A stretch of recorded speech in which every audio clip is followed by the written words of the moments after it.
Recently, people likely notice a clear rise in vegetable prices, as ordinary vegetables now cost around 5 to 6 yuan. Some vegetable prices might hit 8 or 9 yuan. Many people say they can't afford them. In July, at the Shuguang vegetable market, the biggest in the country, long eggplant and cucumber wholesale prices rose over 200% year-on-year. The wholesale prices of bell peppers, chili peppers, and loofahs have risen over 50%. The rise in vegetable prices is strong. Today, we want to discuss how the real estate market relates to rising vegetable prices. In the past, the most evident role of real estate as a reservoir was after the 2008 U.S. subprime mortgage crisis, when the overall global economic situation was not very good. To stimulate economic growth, the United States actually initiated an interest rate cut channel. At that time, China's economic fundamentals remained relatively favorable under the stimulus of the 4 trillion yuan economy. A large amount of foreign capital began to flow into China, and the scale of China's foreign exchange reserves increased rapidly. In 2010, the inflows of international hot money approximated 35.5 billion. From 2008 to 2010, China was also impacted by the U.S. subprime crisis, and the real estate market wasn't great. Faced with a lot of speculative money, there was clear speculation in farm products like mung beans, garlic, and sugar. The market even joked about these, and some might still recall this series.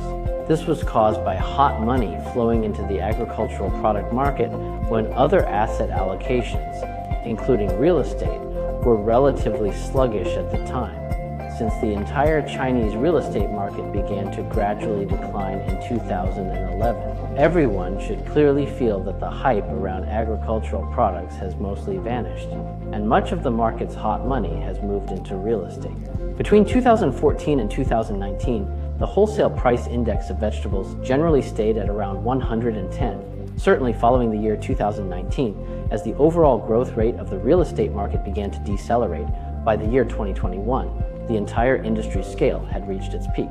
The index for vegetable prices has, in essence, increased to more than 130%. By the time we reached July of this year, this particular price index had escalated to a level of 170. A clear trend is that as the real estate market cools, the vegetable market heats up. The call for a dollar rate cut is nearing, and under this policy expectation, people foresee a return of hot money.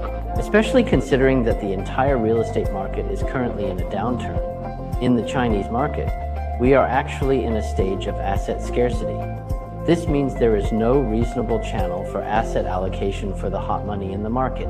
This is also one of the important reasons why the bond market has performed strongly throughout this year. Under the combined influence of these factors, the hot money in the market will definitely seek its way out. And wherever the hot money goes, prices are bound to rise. In fact, agricultural products have a characteristic of rigid consumption. The cultivation areas are scattered, making large-scale crops hard to speculate on with oil. Small vegetables like garlic, chili, and ginger are more easily swayed by market hot money. Once the U.S. rate cut is confirmed, this impact may become clearer.